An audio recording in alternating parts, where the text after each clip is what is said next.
Hello అందరికీ welcome back to Lakshmi Hanu vlogs. చిట్టి గాజులు తీసుకొని వాటిని మనం మాల చేయాలి అన్నప్పుడు కొంచెం వాటర్లో పసుపు వేసుకొని కొంచెం నీట్గా అలా కడిగినట్టుగా అలా చేసి క్లాత్ మీద వేసి క్లాత్తో అద్దండి. తడి ఏమన్నా ఉంటే ఆరిపోతుంది. అమ్మవారికి ఎరుపు పచ్చ అంటే ఇష్టం కదా, అందుకని ఆ 2 గాజులు అయితే తీసుకున్నాను. మీరు సింగిల్గా అయినా తీసుకోవచ్చు.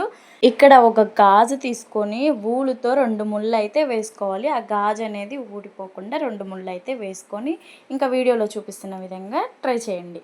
ఇక్కడ చూపిస్తున్నాను చూడండి. గాజు పైన ఇంకొక గాజు పెట్టి ఆ 2 గాజుల్లో నుంచి దారం అయితే తీసుకోవాలి. ఇప్పుడు 2 టాకాలు వచ్చాయి కదా, అక్కడి నుంచి మళ్ళీ ఇంకొంచెం దారం లాగాలి.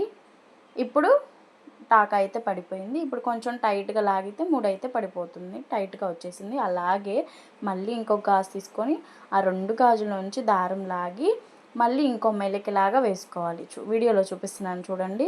అలాగా వేసిన తర్వాత కొంచెం టైట్ లాగితే ఇంకా లూజ్ అనేది లేకుండా నీట్గా అయితే వచ్చేస్తుంది. ఇంకంతే, మిగతా గాజులు కూడా అలానే అల్లుకోవాలి. మీకు అర్థం కాదేమో, 1కి 2 సార్లు చూడండి, ఖచ్చితంగా అయితే అర్థమవుతుంది. మీరు కూడా ఈ శ్రావణ మాసంలో అమ్మవారికి చిట్టి గాజుల మాల అయితే వేసి చూడండి. ఇది నేనైతే చేయలేదు, మా ఇంటి దగ్గర అక్క చేస్తుంటే వీడియో తీసుకోమంటే వెళ్ళి తీసుకున్నాను. ఈ వీడియో నచ్చితే లైక్ చేయండి.